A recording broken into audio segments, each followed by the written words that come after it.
নির্বাচনকে ঘিরে একটা শব্দ আপনারা সবাই দেখতে পাচ্ছেন, সেটা হলো ইনক্লুসিভ। ইসলামিক দলগুলো এই শব্দ ব্যবহার করছে, অন্য দলগুলো তো করছে, ইসলামিক দলগুলো পর্যন্ত এই শব্দ ব্যবহার করছে। ইনক্লুসিভ মানে অন্তর্ভুক্তিমূলক। এই অন্তর্ভুক্তিমূলক বা ইনক্লুসিভ শব্দের ভেতরে অত্যন্ত ভয়ঙ্কর একটা এজেন্ডা লুকায়িত আছে, যেটা অনেকেই লক্ষ্য করছেন না। সেটা হলো ট্রান্সজেন্ডার ইজমকে বৈধতা দেওয়া। একটু আপনি গভীরে তাকালে, একটু ঘাটাঘাটি করলে আপনার কাছে স্পষ্ট হয়ে যাবে। শুনতে খুব ভালো শোনা যায়, অন্তর্ভুক্তিমূলক। অন্তর্ভুক্তি আমরা কে না চাই, সবাইকে নিয়ে সবাই চলতে চাই, শব্দটা ভালো, কিন্তু এটার মতলব বহু খারাপ। এটা নিয়ে আপনি একটু ঘাটাঘাটি করেন, আপনি দেখবেন পৃথিবীর যে সমস্ত দেশে ট্রান্সজেন্ডার মতবাদ, যে সমস্ত দেশে এই যে বিকৃত মানসিকতা এগুলো প্রবেশ করেছে, আইনের আকার পেয়েছে, রূপ পেয়েছে, এগুলোতে এই শব্দ আগে ঢুকেছে, তারপরে এটা হয়েছে। আপনি অ্যানালাইসিস করা লাগবে না, শুধুমাত্র অনলাইনে ঢুকলে একটু ঘাটলেই দেখতে পাবেন যে এই শব্দের ভেতরে কি কি লুকিয়ে আছে। আমরা সাধারণ মানুষ এত কিছু বুঝি না, আমরা বলি ভালোই তো, আমাদের নেতারা বলতেছে অন্তর্ভুক্তিমূলক দেশ করবে, ভালো তো, কিন্তু এই অন্তর্ভুক্তির মনে কি ঢুকাবে সেটা তো তারা বলেন নাই। এবার সময় আসলে তারা বলবে আমরা না বলছিলাম ইনক্লুসিভ, এই যে ইনক্লুসিভ এখন ঢুকে দিছে। আপনার অ্যাবস্টাইন ফাইল নিয়ে আজকে গোটা পৃথিবীতে যে আলোচনা চলছে, এই ফাইলের মূল যে আপনার বিষয়টা, সেটার দিকে যদি লক্ষ্য করেন আপনি দেখতে পাবেন যৌন বিকৃতি। অ্যাপস্টাইনের টার্গেট ছিল মানুষের মধ্যে পরিবর্তন করা, সৃষ্টিগত পরিবর্তন করার প্ল্যান তার ছিল। সৃষ্টিগত পরিবর্তন বলতে মানুষে বেড়ে ওঠা, জিনগত পরিবর্তন, এটার প্ল্যানও তার ছিল। আল্লাহ তাআলা কোরআনে কারিমে বলেছেন ফালা ইউগাইয়িরুন্না খালকাল্লাহ। শয়তানের শপথগুলোর মধ্যে একটা হলো শয়তান আল্লাহর সৃষ্টিতে পরিবর্তন চায়, নারীকে পুরুষ, পুরুষকে নারী করা, এটা বিকৃতি, এটা আল্লাহর সৃষ্টিতে পরিবর্তন করা। এই পরিবর্তন এটা শয়তান তুষ্টির অংশ। পশ্চিমারা আমাদেরকে নামাজ কালাম এগুলোকে সেকেলে বুঝাইছে, এগুলো করলে তোমরা খ্যাত হয়ে যাবা, তোমাকে আধুনিক হতে হবে, স্মার্ট হইতে হবে। এখন আমার ছেলে ফেলে যাতে ওঠার জন্য সে ওদের অনুসরণ করে, ও মনে করে নামাজ কালাম পড়লে খ্যাত হয়ে যাবে। এগুলো হলো রিচুয়াল, আল্লাহর সাথে কানেক্টেড হওয়ার উপায়। নামাজের মাধ্যমে, দোয়ার মাধ্যমে, তেলাওয়াতের মাধ্যমে, রোজার মাধ্যমে আমরা আল্লাহর সাথে কানেক্টেড হই। আল্লাহর দেওয়া অদৃশ্য আধ্যাত্মিক পাওয়ার আমরা পাই, কিন্তু আমাদের সে পাওয়ার শেষ করে ফেলছে ওরা। আমাদেরকে বিনোদনের নামে যা দিয়েছে এগুলো সবগুলো আমাদের আধ্যাত্মিক শক্তিকে ধ্বংস করার মাধ্যম। ওরা ঠিকই এই কাজগুলো করছে শয়তানকে তুষ্ট করার জন্য, বিপরীত এন্ড থেকে তারা রিচুয়াল করছে। এই যে যেটাকে আমরা দেখছি শিশু এবং নারী নির্যাতন, অ্যাপস্টাইনের এই বিশাল নেটওয়ার্কের মধ্যে যেটা চলেছে দীর্ঘদিন ধরে, এটা দেখে আমরা দেখছি এটাকে শিশু নির্যাতন, নারী নির্যাতন, আমরা দেখেছি এটাকে আপনার বিকৃতি, কিন্তু এটার সুস্পষ্ট দিক হলো শয়তান তুষ্টির উপাসনা, রিচুয়াল। আমরা যেরকম আল্লাহকে খুশি করার জন্য ইবাদত করি, ওটা ওই জন্য করে। আপনি একটু অনলাইনে ঘাটলেই দেখবেন বহু সাক্ষাৎকার, ওই পশ্চিমা দেশগুলোর, প্রভাবশালী দেশগুলোর বহু নাগরিকের সাক্ষাৎকার আছে যে তারা নিজের শিশু বলি দেয়। এই যে জুলুম, আমরা যেরকম পশু কোরবানি করে আল্লাহর সন্তুষ্টি চাই, ওরা শয়তানের সন্তুষ্টি ওইটার মাধ্যমে চায়, ওদের রিচুয়াল করে ওরা অগ্রসর হতে চায়। এই দেশের কৃষ্টি, কালচার, শিক্ষা, সভ্যতা, সংস্কৃতিকে ভিনদেশীরা নানাভাবে আরোপ করে।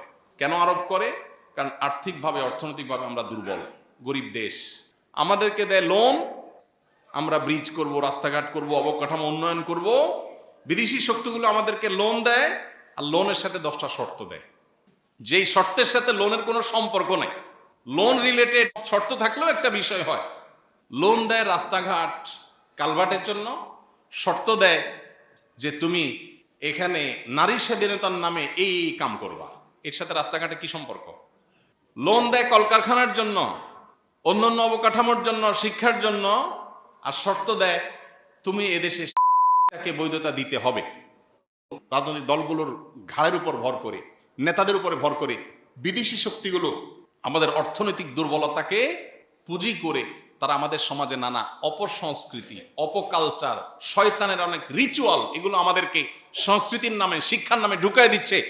এটা যেন তারা না করেন, আল্লাহকে যেন তারা ভয় করেন, এটা তাদের প্রতি দত্ত আহ্বান। আর আমাদের দায়িত্বশীলতার জায়গা হলো আমরা চোখ কান খোলা রাখা।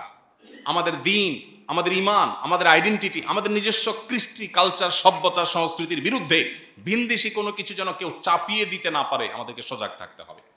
একজন মুসলমান হিসাবে ভোটার হন কিংবা প্রার্থী, আপনার জীবনে স্বপ্ন থাকতে হবে আল্লাহর বিধিবিধান দ্বারা আপনি শাসিত হবেন, আল্লাহর বিধিবিধান দ্বারা আপনি পরিচালিত হবেন, আল্লাহর বিধিবিধানকে শুধু মসজিদে নয় সর্বত্র প্রতিষ্ঠিত করবেন, এই স্বপ্ন আপনার অন্তরে আপনার চিন্তায় থাকতে হবে। যদি এটা না থাকে তাহলে কিয়ামতের দিন অনেক বড় প্রশ্নের মুখোমুখি হওয়ার সুযোগ আছে।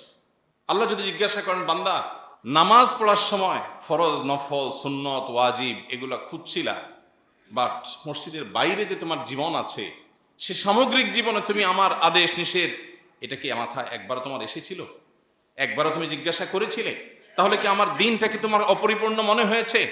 আতুমিনুনা বিবাদিল কিতাবি ওয়া তাকফুরুনা বিবাদ, কোরআনের কিছু অংশকে মেনে আর কিছু অংশকে তুমি অন্য ইজম আর মতবাদের অনুসরণ করবার সিদ্ধান্ত গ্রহণ করেছিল, কুফরি করেছিলে।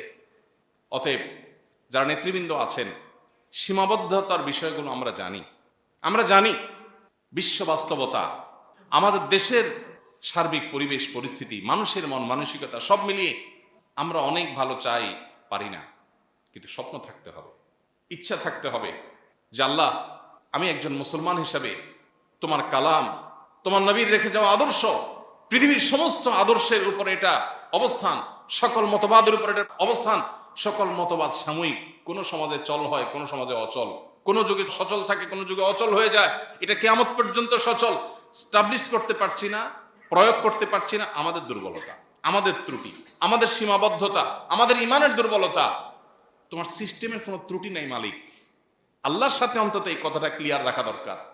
বিভিন্ন মানুষের তৈরি বাদ, মতবাদ, এগুলো আমাদের মনে, মস্তিষ্কে, মগজে এমনভাবে গেঁথে গেছে, এগুলোকে আমরা নির্বিকল্প মনে করে বসে আছি, অথচ এগুলো কোথাও শান্তি দিতে পারছে না। চতুর্দিকে তাকালে আমরা দেখতে পাচ্ছি এপস্টাইনের যে ফাইলগুলো, এই ফাইলগুলো কি বলছে? এই বার্তাই দিচ্ছে। ঝকঝকে তকতকে যে সভ্যতা দেখতে পাচ্ছেন, এটার ভেতরের রূপটা অত্যন্ত ভয়ঙ্কর। কারণ আল্লাহর কাছে আনুগত্য পরিপূর্ণভাবে না করলে এখানে শান্তির কোনো পথ নাই। এই জন্য আমাদের নেতৃবৃন্দকে আল্লাহ তাআলা আল্লাহর পরিপূর্ণ গোলামি করার তৌফিক দান করুন। সেই সাথে তাদের প্রতি উদাত্ত আহ্বান, সুযোগ আল্লাহ তাআলা দিয়ে থাকেন, যারাই সুযোগ পাবেন এই সুযোগকে তারা সদ্ব্যবহার করলে আল্লাহর কাছে যেমন বিনিময় লাভ করবেন, মানুষের কাছেও স্বীকৃতি পাবেন। এদেশের মানুষ দীর্ঘদিন যাবৎ বঞ্চিত। বিচারটা সঠিকভাবে পাবে, অন্যায় বিচার হবে না, সে যেই হোক না কেন। এই জিনিসটা কি এদেশে এস্টাবলিশড হয়েছে? হয় নাই। আর যা হোক, ভেজাল খাবার কোথাও এদেশে নাই, কঠোর হস্তে দমন হয়ে গেছে। খাবার যা আছে সব ফ্রেশ আছে? নাই। অন্যায়, বিশৃঙ্খলা, পৃথিবীর অনেক দেশ আছে, তাদের অনেক খারাপ দিক থাকতে পারে, অমুসলিম প্রধান দেশ হতে পারে, কিন্তু তাদের সুশৃঙ্খলা আছে, অনেক বাহ্যিক ভালো জিনিস অন্তত আছে। আমাদের সেটাও নেই। তো আমাদের নেতৃবৃন্দ যারা আছেন, এদেশে মানুষ না পেতে এত বঞ্চিত যে সামান্য যদি পায় তারা শুকরিয়া বলবে অনেকভাবে। অতএব যদি তারা মানুষের জন্য সত্যি কাজ করবার নিয়ত করেন, এই নেতাদের মধ্যে যাদের নিয়ে আমাদের এত অভিযোগ, তাদের মধ্যেও টুকটাক ভালো মানুষ অল্প স্বল্প হলেও আছে না? এই মানুষগুলোকে মানুষ অন্তরের গভীরে জায়গা দেয় না? কি দিয়েছে তারা নিজেরা হয়তো তেমন কিছু দিতেও পারে নাই, শুধু নিজের সৎ থেকেছে। সাধারণ মানুষ, সর্বস্তরের মানুষ, ভিন্ন দলের মানুষ হলেও বলে যে মানুষটা ভালো, বলে না? তো আমাদের নেতৃবৃন্দ যারা একটু সুযোগ পেয়ে কানাডার বেগম পাড়ায় বাড়ি করার চিন্তা করছেন, একটু সুযোগ পেয়ে দুর্নীতি করে, উল্টাপাল্টা করে বিদেশে পাড়ি জমাবার আখের গোছানোর চিন্তা করছেন, তারা জনগণের মনের মণিকোঠার রাজা হওয়ার সুযোগ হাতছাড়া করবেন না। এই সুযোগটা সবসময় আসে না, আসবে না। যারা একবার সুযোগ হাতছাড়া করেছে তারা এখন আফসোস করতেছে সুযোগ হাতছাড়া করেছে। যারা সুযোগ পাবেন তারা যেন আফসোস করতে না হয়, আল্লাহকে যেন তারা ভয় করেন। আল্লাহ তাদের সবাইকে সেই তৌফিক দান করুন। আস-সুন্নাহ ফাউন্ডেশন, উম্মার স্বার্থে সুন্নাহর সাথে।